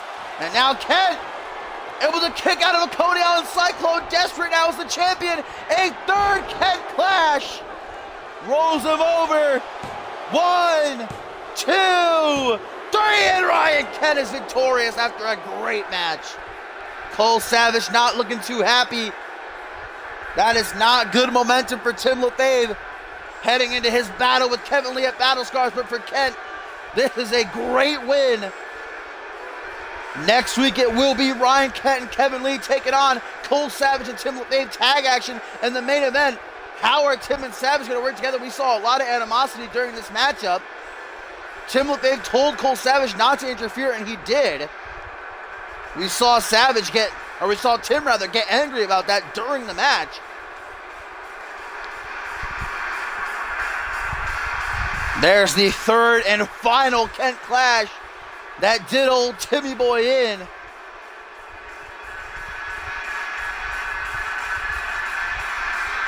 You see Savage's reaction. He's not thrilled about Kent getting that momentum.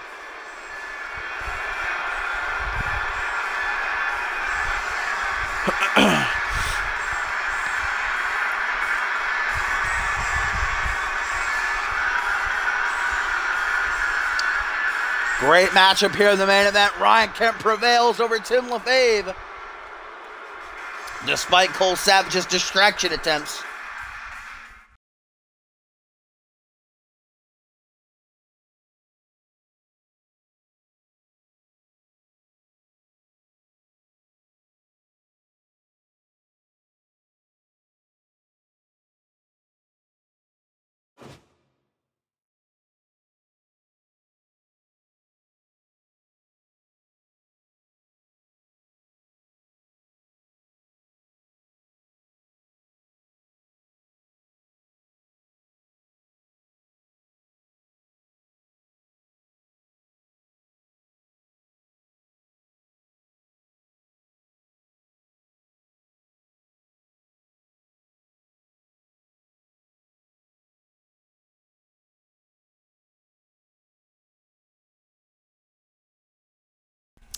Hang on 1 second, guys. Got to delete some files on my phone because it keeps disconnecting me from chat because apparently I have insufficient storage.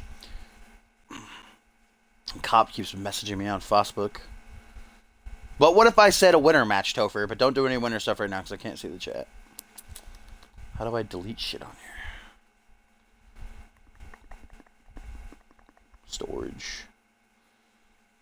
Delete some apps. Let's see, I can delete all these fucking games I never play. Wrestling Revolution, which is fun. I would actually suggest it if you like wrestling games. Can I not delete this? What? Where'd you go? What? What the fuck? Where'd it just go? Just disappeared. Oh, there it is. Uninstall.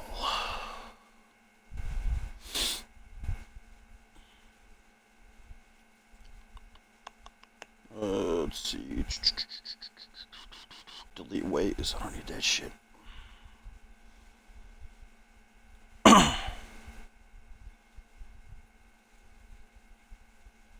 Is that enough, phone? Is that enough? Hopefully. Alright, let's get back to Twitch. Let's see what Cop said real quick.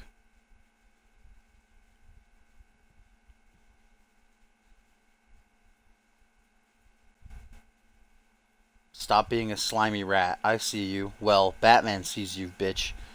What? Batman, what are you telling Cop? Why am I a slimy rat? Don't appreciate it.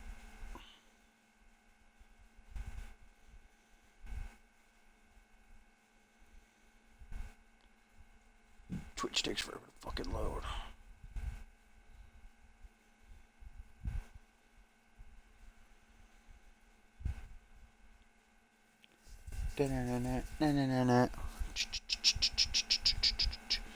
Alright, back in chat. Back in the shoot.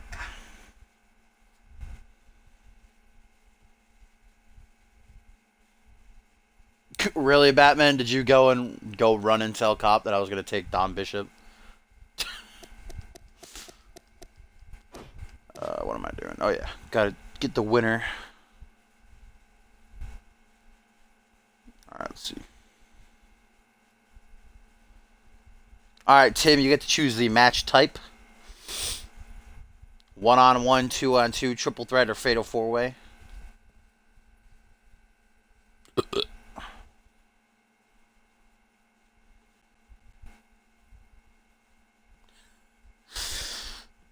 Batman, message Cop now and say I'm going to take Brody, too.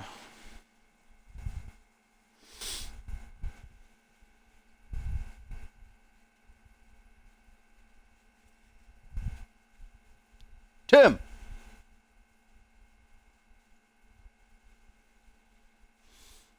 Let's have a whisper on here.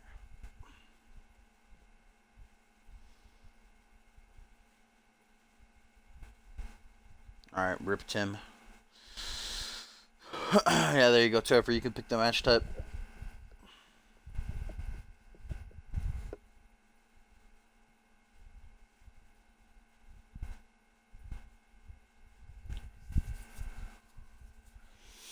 Didn't you pick a fatal 4-way last time? I'm pretty sure you won fucking on Fusion too. Picked a 4-way. What type? You can pick Extreme Rules, table, or falls count anywhere.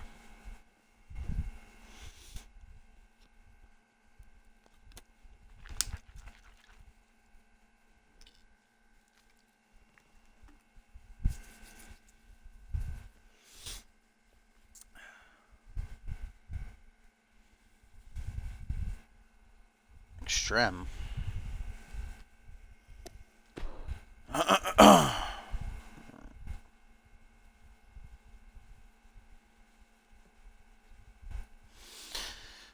Alright, Tim again. He's not here. Rip.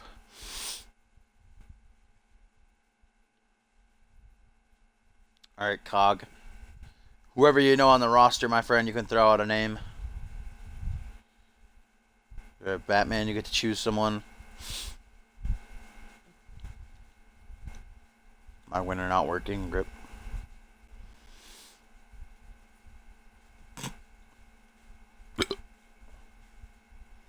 Big Joey Bacon fan.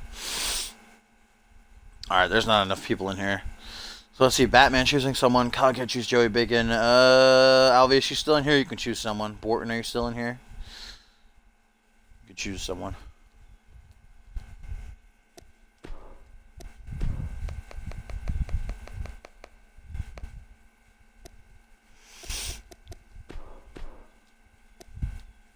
Why is Joey Bacon an 80?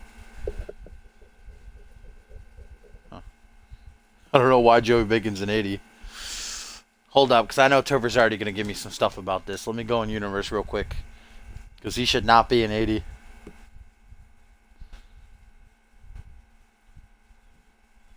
Nicola's in the portal!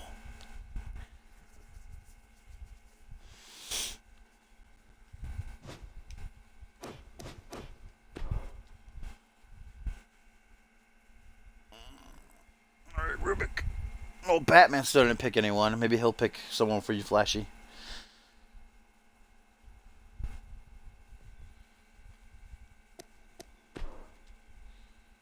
Just slide on over here.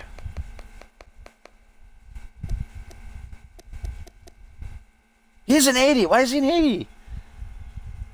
What the hell? That's weird. He shouldn't be an 80. Ugh. He just won a match. His last match, I'm pretty sure he won it. That was like 2 months ago. He's won matches since then. It doesn't matter. Joey Bacon's going to unmatched for Don Bishop anyway. Am I right? Alright, what do we got? Nicola. Back from the portal. Who did Batman choose? Drake Sanchez? Alright, Drake Sanchez. Rubik.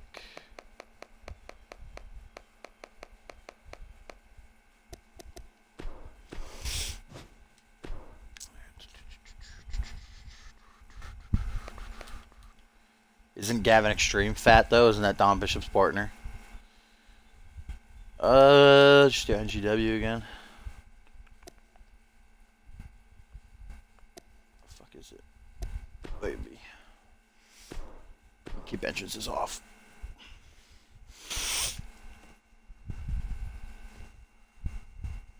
Ba ba da ba.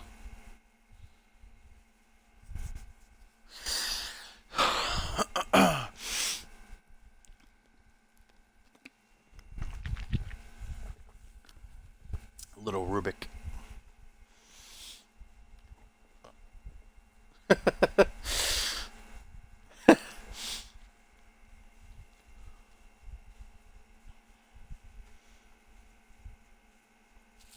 Never forget Nails.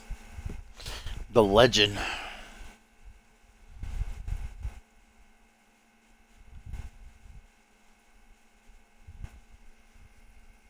First time we're seeing Nicola in action in a good while.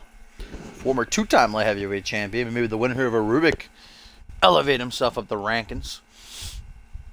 Drake Sanchez actually was just in a Fatal 4-Way match yesterday on Reality Wrestling for a chance to get a shot at the Rising Star title.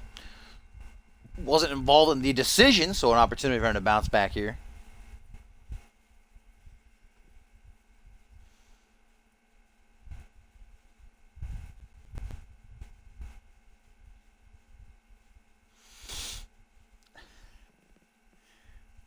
I bet Rubik runs to the back and fights fucking Jay Davis.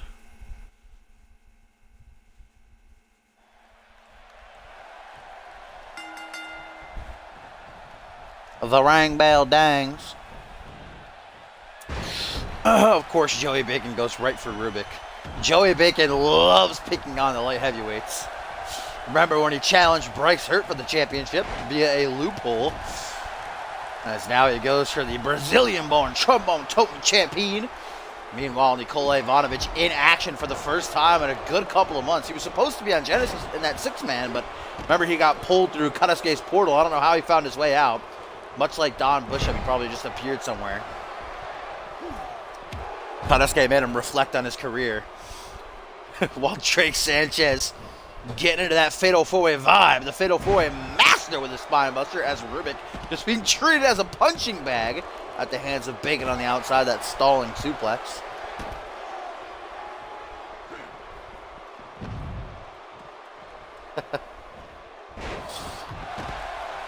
Oh, there goes Rubik up the ramp. Thank God there's no countouts at Battle Scars. I don't know if that's a good or bad thing for Rubik, though. He loves that champion's advantage. You can't retain via countout or disqualification at Battle Scars, and the ladder match got to climb that ladder and yank down the title to remain as champion. As he and Joey Bacon just going up the ramp. Joey Bacon, of course, is furious after Bison landed on his box of hamburgers during Genesis. This is a great opportunity for Drake Sanchez or Nikolai Ivanovic to capitalize in the ring, though. Try to snag a pin or a submission real quick while the other two are busy. Like Drake Sanchez trying to do here, the speed of Bacon there. As he tried to get in to pick up the pin, the quickness, though.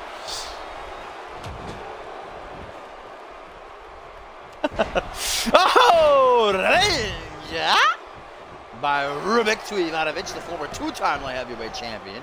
Drake Sanchez not sure which direction he wants to roll here. Oh my God, a helicopter spin by Bacon, literally flattening Rubik right now. Alvy's predicted it. Drake Sanchez is the only man who can match Joey Bacon in height here. Certainly not weight, but height. Seems like Nicola and Sanchez are trying to form an alliance here to battle Bacon.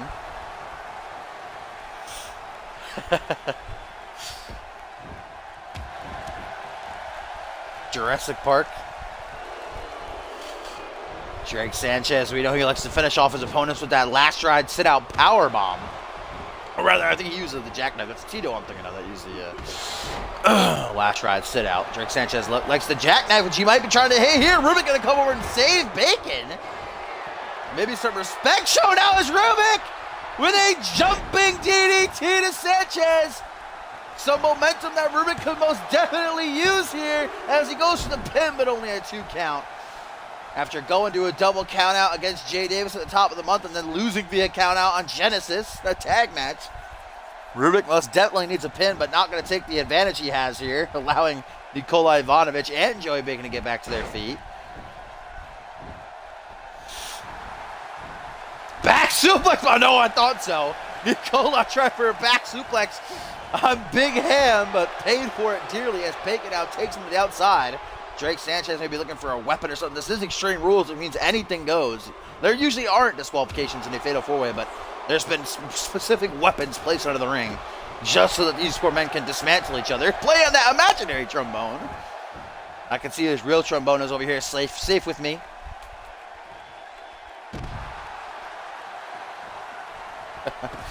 Joey Bacon continuing to put the hurt on Ivanovic here as we get a Hurricane DDT by the light heavyweight champion to Drake Sanchez as Rubik now scales up to the top rope. Oh, might be looking for the claptrap. There it is, claptrap into the pin. 1, 2, 3. Oh, not a 3. Wow, the newcomer Sanchez showing some resiliency. Oh my God, Rubik trying for another one. Bacon's not going to allow it. Rubik sent tumbling off the top rope. And now Bacon going to take advantage of the already hurting Drake Sanchez. Looking for that food coloring. Ivanovic just going to watch. Why not? Drake Sanchez getting whopped right now. Food coloring by Bacon as he rubs it into the eyes, the nose, the mouth of Sanchez, and trips him up. No pin, though, because he knows Nicola is waiting in the wings as Ivanovic tries to close in. Ivanovic put into the corner now. It's a bad place to be against someone like Joey Bacon. Nicola trying to fight back as he may. Rubik rolls back in. If I were Rubik, I would have just taken the pin right there on Sanchez. As Joey Bacon perhaps looking to do so. No, Sanchez begins to stir. He took a claptrap and then food coloring. No doubt the newcomer is not feeling too great right now. Belly to belly going to throw Nicola overhead. All 4 men now ringside here at the bottom of the ramp. Drake Sanchez with a knife edge chop. Joey Bacon is killing everyone right now. Dear God. Laying out every single person that gets in his way as Rubik puts him back in the ring. Slides in behind him, stomp down onto the quad, goes for a punch to the back of the head. Bacon's not having any of it. Rubik put it in the corner. Bad place to be, like I said, as Bacon likes to utilize that sit-out senton, sending all 500 of his pounds down to the chest of his opponents. But Rubik counters and locking in a leg lock. Bacon not tap it out though, able to escape as Drake Sanchez mows over Nicola with a big boot. German suplex, some strength shown by the light heavyweight champion. Oh, Rubik out of the corner. Yeah, just you punch you. Lays out Joey Bacon. Sanchez with a pin on Nicola. Nearly gets the job done. I didn't even notice that. Oh, GG Sanchez inadvertently saving. Maybe not. Rubik's Cube. Sanchez, wrong time to taunt. Or maybe not. Rubik doesn't go for the pin. I don't know why. Could have gotten it there. Bacon laid out the hands of Rubik, who utilized the Rubik's Cube. Greg Sanchez, I don't know where the hell he's going. Just going for a gingerly stroll here as Rubik throws him into the security wall. Bacon back to his seat, realizes what's going on. Going to join the fun as Rubik lays out, tries to lay out the newcomer with a little bit of head trauma, it was looking like.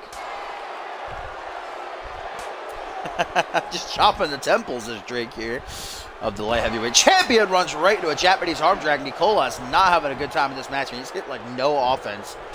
The former two-time light heavyweight champion is kind of like a punching bag to all three of these other guys. As he's put in the corner, Bacon tried this on Rubik earlier and it backfired. Maybe Nicola will be the one to get flattened. No, Nicola counters too. The Serbian pushed back though. As Bacon puts him right into the corner again. Bacon really wants to hit the Baconator. Oh, Rip Nicola. Gonna get that ass right to the face.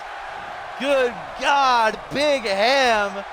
But wait a minute, Drake from behind. No, whatever he was trying for, Joey Bacon too quick for him. I never thought I'd say that. Joey Bacon too quick. Power bomb. And now into the pin on Nicola. 1, 2, 3. No, not a 3. Bacon alone in the ring. Rubik in a seated position here as Sanchez is laid out looking up at the lights.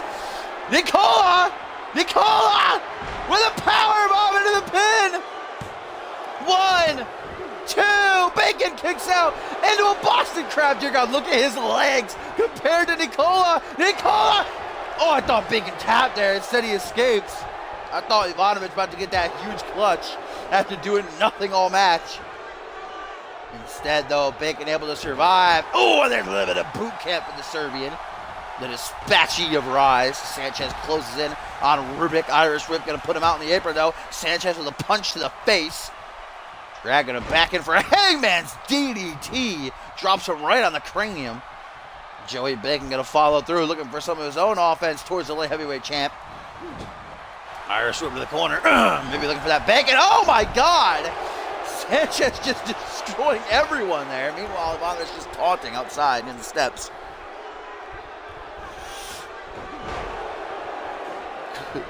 Good God. And now it is Nikola Ivanovic, a former two-time light heavyweight champion, in the ring with the current light heavyweight champion in Rubik. Irish Whip, gonna put the Brazilian born superstar in the corner. You know, Ivanovic. Oh, wait a minute! Rubik's Cube! Not gonna go for the pin though, because Bacon right on the attack as soon as he pops up. Into the corner he goes. Might be looking at a Baconator. Oh no! Rubik dragged into the corner. 500 pounds. About to be sent down onto his chest, the Baconator. 1, 2. Ah, but Nicola makes the save. Joey Bacon slapping that big ass of his as he goes to the second turnbuckle. Changed his mind though, showing mercy towards Rubik here perhaps. Not wanting to kill the light heavyweight champion. Bacon most certainly though keeping up his attack. Double forearms 2 times in a row. Irish Whip to the corner now. 500-pound frame. Squashes him like a bug. Now off the ropes. Crossbody. Couldn't even see Rubik. He got sucked in there. Nicola and Drake Sanchez continue to battle in front of the announce table as Rubik tries to fight back against Bacon. But he's fucking 400 pounds outsized here. Joey Bacon probably got 3 feet on him as Bacon off the ropes. Bacon splash, but Rubik moves out of the way. Rubik knew he could not get hit with that.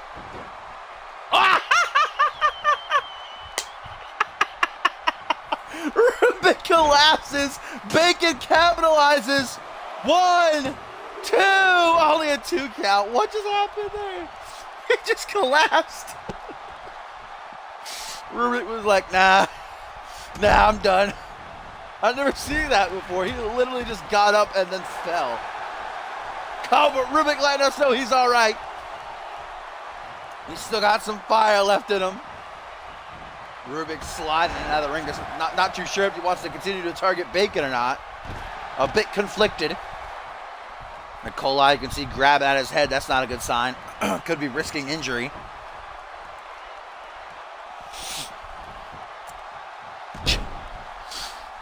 Chop to the throat and a boot to the side of the head. Rubik backs in the corner looking for another discus puncha, but Nikolai ruined it. Now it looks like Nikolai and Rubik trying to work together. No, Rubik just attacking both Bacon and Ivanovic. Nice reverse mat slam. Bacon finally taken out of the mix for the time being. Goes for a missile drop kick in the corner. Nikolai counters it though. Nikolai coming out right into a kick to the midsection. Rubik gonna go for that jumping DDT, but Sanchez beginning to stir. Into the pin he goes, and there's the ominous Drake Sanchez. Oh, he missed the time! Rubik! Oh my God, Nikolai kicks out. Drake Sanchez about to get that big old blunder. Miss right.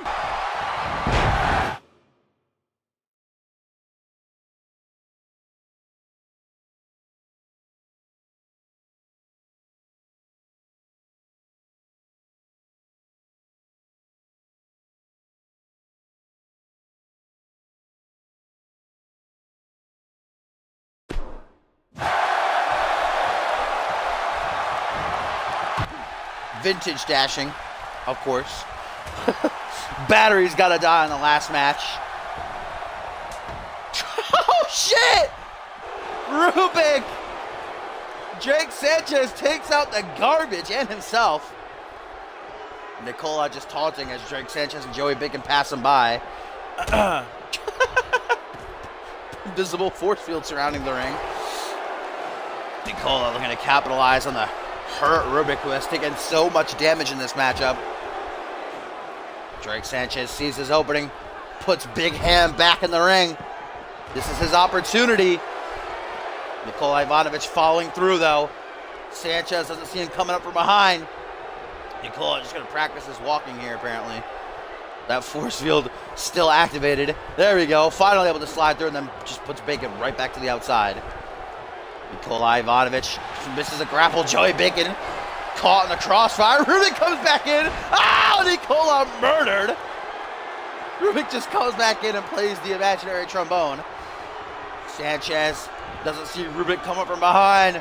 Going for that boot camp again. Sanchez counters once more though. Newcomer Drake Sanchez with a lot to prove. This would be a great victory for him over the current light heavyweight champion, a two-time light heavyweight champion, someone like Joey Bacon. Facebuster into the pin, but only a 2 count. I don't know how Rubik keeps kicking out, man. Front headlock by Nikolai Ivanovic. This is Nikolai's opportunity with Rise, I'm sure, watching on, supporting him. Nice stalling suplex by the Serbian. Oh, and a foot to the chest, a cocky pin. 1, 2, only a 2 count though. Bacon just trying to create an earthquake by stomping the floor. Doesn't really work out though, just comes in, punches Drake in the back of the head. Irish whip nearly squashing Nikolai Ivanovic in the corner. Bacon, I believe, just tried for some food coloring. Nikolai and Sanchez not allowing it to happen though. Rubik finally back to his feet. Rejoins the fray right into a knife edge chop at the hands of Bacon. Oh, back body drop, putting the big man on the apron.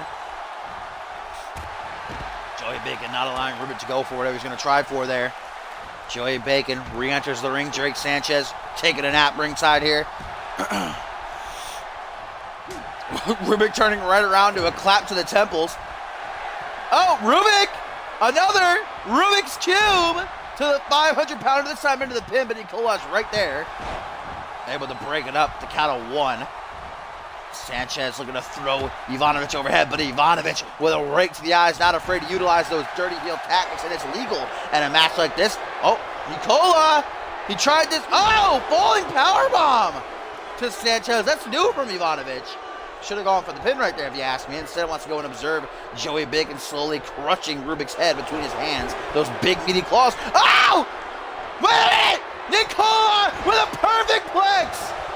1, 2! No! Only a 2 count.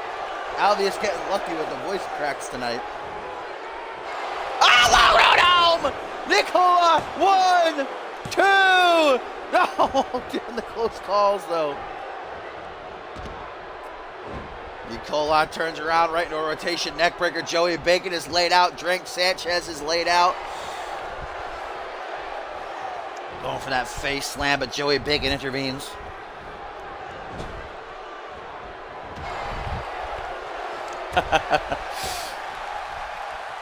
Anybody's ball game at this point. These four men have been absolutely brutalized by each other. Nicola looking for a butterfly suplex, it looks like here. Watch out. John Cohen wearing Slappy's clothes. Rubik is done for. His limp body just falling to the ringside area. Drake Sanchez rolls back into the ring to see a rig of the eyes by Nicola to Joey Bacon. Catches him with a tornado GDT from his blind side, though. And now it is Sanchez and Joey Bacon alone in the ring. Sanchez realizes this opportunity that's been presented to him. Back body drop puts him on the apron, though. Joey Bacon will continue the attack with a punch, but goes right overhead. Oh! Drake Sanchez! Victory roll! Gonna try to steal it! 1, 2, 3, and he does! These flashy calls with the sunset flip powerbomb. That's exactly... Oh, Nicola! Nicola just fell when he heard the 3 count. Drake Sanchez, with a victory roll, steals the win, pinning Joey Bacon. That's the flashy claw finish right there. Victory roll.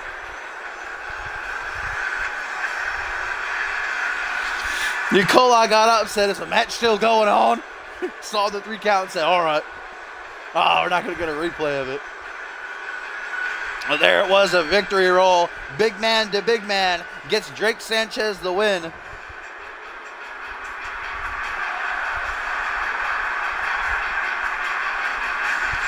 Drake Sanchez, the newcomer, picks up a big win.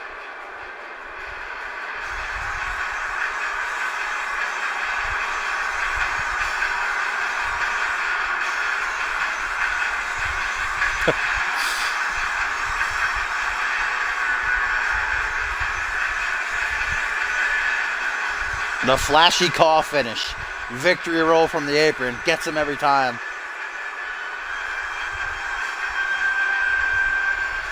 Succulent round bison. You don't say. As Drake Sanchez takes his leave, leaving the carnage in his wake. I got you, Cog. Did you upload with hashtag CMV, fam? But thank you all for watching. As always, if you like what you saw and you want to see more, make sure you follow me. The next show will be on Monday as we begin the final push to Battle Scars 3, which is the 23rd and the 24th of September, so next weekend. This is a 2-day event. The season is closing, so I don't know if I'm going to... I'll get Cog's call, but for those maybe watching on YouTube or anybody else watching right now that's just not talking, I don't know if I'm going to accept new calls because we're just so late to the end of the season. There's only 3 weeks left. Including next week and then the 2-week build to Retaliation after Battle Scars. But if you want to join our website, it is communityuniverse.4emotion.com. Exclamation point join in the chat will give you a link. So if you want to get ready for next season, 2K18, you can most definitely join, get yourself acquainted with the site and everybody. Or if you just want to catch the old episodes on my YouTube channel, linked on my Twitch info page. Otherwise, I will see y'all on Monday.